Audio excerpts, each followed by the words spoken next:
ஆம்பூர் ஸ்டைலில் 1/2 kg chicken biryani எப்படி செய்கிறதுன்னு பார்க்கலாம். இது நம்ம தம் போடாமல் குக்கர்லேயே ஈஸியாக எப்படி செய்கிறதுன்னு பார்க்கலாம்.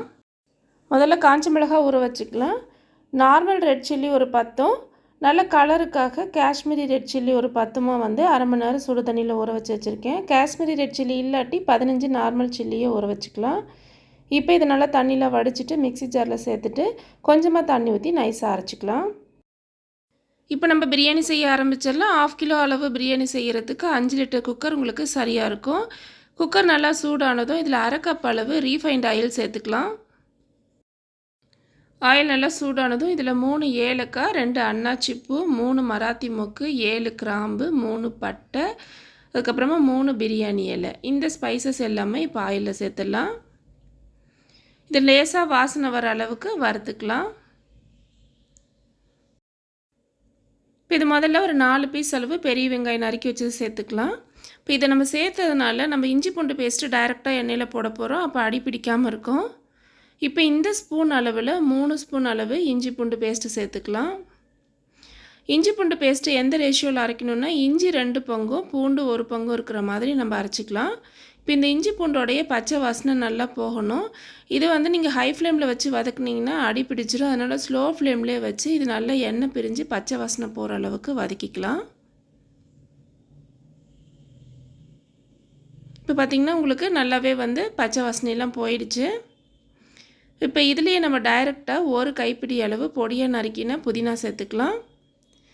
அதே அளவு 1 கைப்பிடி அளவு நறுக்கின கொத்தமல்லியும் சேர்த்துடலாம். இப்போ இந்த புதினாவும் மல்லியும் எண்ணெயிலேயே நல்லா வதங்கி சுருங்கி வரணும். அந்த அளவுக்கு இது நல்லா வதக்கினோம்னா தான் உங்களுக்கு ஃப்ளேவர் நல்லாயிருக்கும். அடுத்ததாக இதோட மிளகாய் பேஸ்ட்டு சேர்த்துக்கலாம். 2 ஸ்பூன் அளவு சேர்த்துக்கலாம். இதுவே நீங்கள் வெறும் மிளகாய் மட்டும் அரைச்சிருந்தால் இதில் 1.5 ஸ்பூன் அளவு சேர்த்துக்கோங்க. நம்ம கொஞ்சம் மிளகாய் சேர்த்து அரைக்கும் போது மிக்சியில் அரைப்படாது. அதனால் கொஞ்சம் கூடுதலாக சேர்த்து அரைச்சிக்கிறோம். இந்த பேஸ்ட்டு நம்ம வேறு ஏதாவது வெரைட்டி ரைஸ் செய்யும்போது கூட நம்ம பயன்படுத்திக்கலாம். இப்போ இந்த மிளகாய் பேஸ்ட்டோட பச்சை வாசனையெல்லாம் நல்லா போயிட்டு இது எண்ணெய் பிரிஞ்சு வரணும். அது வரைக்கும் இது நல்லா வதக்கிக்கலாம். இப்போ பார்த்திங்கன்னா உங்களுக்கு எண்ணெய்லாம் நல்லா பிரிஞ்சிருக்கு. 2 பெரிய வெங்காயம் நீல வாக்கில் நைஸாக கட் பண்ணி வச்சுருக்கோம், அதை சேர்த்துக்கலாம். இப்போ இது அடியில் பார்த்திங்கன்னா இஞ்சி பூண்டு பேஸ்ட்டெல்லாம் பிடிச்சிருக்கும். அதனால் இது நல்லா இந்த மாதிரி எடுத்து விட்டுட்டு வெங்காயம் நல்லா வதங்கி வர அளவுக்கு வதக்கி விட்டுக்கலாம்.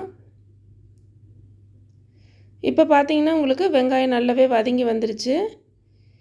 இப்போ இதோட 3 மீடியம் சைஸ் தக்காளியை நல்லா நைஸாக கட் பண்ணி வச்சுருக்கோம், அதை சேர்த்துக்கலாம்.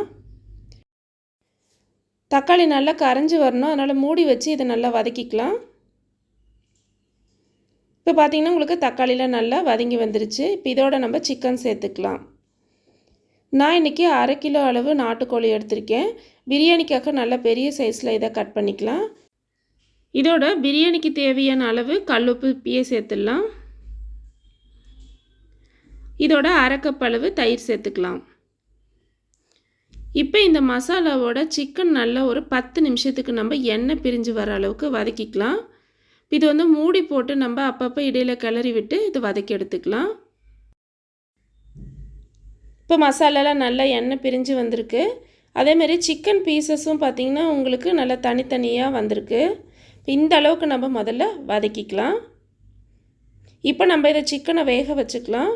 அதனால் 1/2 கப் அளவு தண்ணி சேர்த்துட்டு இப்போ இந்த மசாலாவோட இது எல்லாமே நல்லா கலந்து விட்டுடலாம்.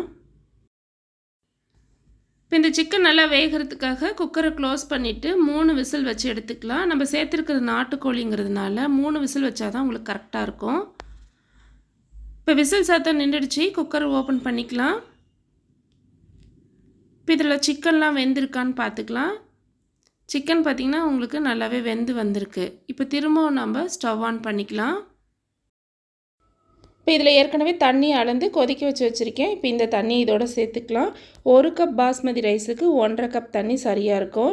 இன்றைக்கி நம்ம 1/2 கிலோ அளவு பாஸ்மதி ரைஸ் எடுத்துருக்கிறதால இதை கப்பில் மெஷர் பண்ணும்போது உங்களுக்கு 2.5 கப் அளவு இருக்கும். அப்போ தண்ணி நமக்கு 3.25 கப் அளவு சரியாக இருக்கும். ஏற்கனவே நம்ம 1/2 கப் அளவு எடுத்துட்டோம். அதனால் இப்போ 3.25 கப் அளவு தண்ணி இதில் சேர்த்துருக்கோம்.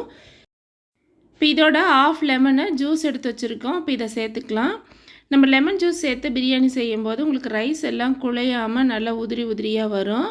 இது எல்லாமே ஒன்றா நல்லா கலந்ததுக்கப்புறமா இதில் உப்பு காரம் டேஸ்ட் பார்த்துக்கலாம்.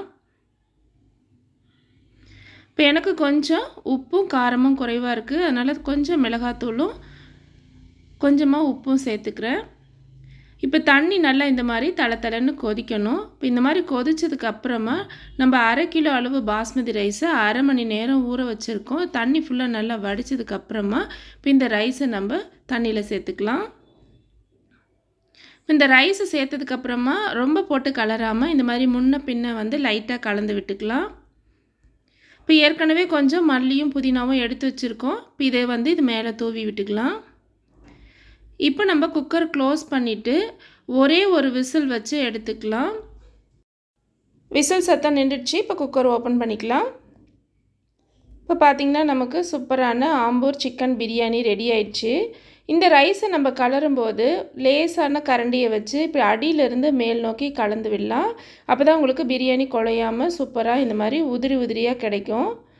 இந்த பிரியாணியில் நம்ம நெய்லாம் எதுவும் சேர்த்து செய்யாமல் மசாலா அதிகம் இல்லாமல் இருக்கிறதால நீங்கள் இது நிறைய சாப்பிட்டாலுமே உங்களுக்கு ரொம்ப வந்து திகட்டுற மாதிரி இருக்காது. ரொம்ப நல்லா டேஸ்டியாகவும் இருக்கும். இந்த அளவில் இதே மாதிரி செய்யும்போது உங்களுக்கு பிரியாணி சூப்பராக வரும். இந்த ரெசிபியை நீங்களும் ட்ரை பண்ணி பாருங்கள். இந்த வீடியோ உங்களுக்கு பிடிச்சிருந்தா சேனலை சப்ஸ்கிரைப் பண்ணுங்கள், கூடவே பெல் ஐக்கானை கிளிக் பண்ணுங்கள். தேங்க்யூ ஃபார் வாட்சிங்.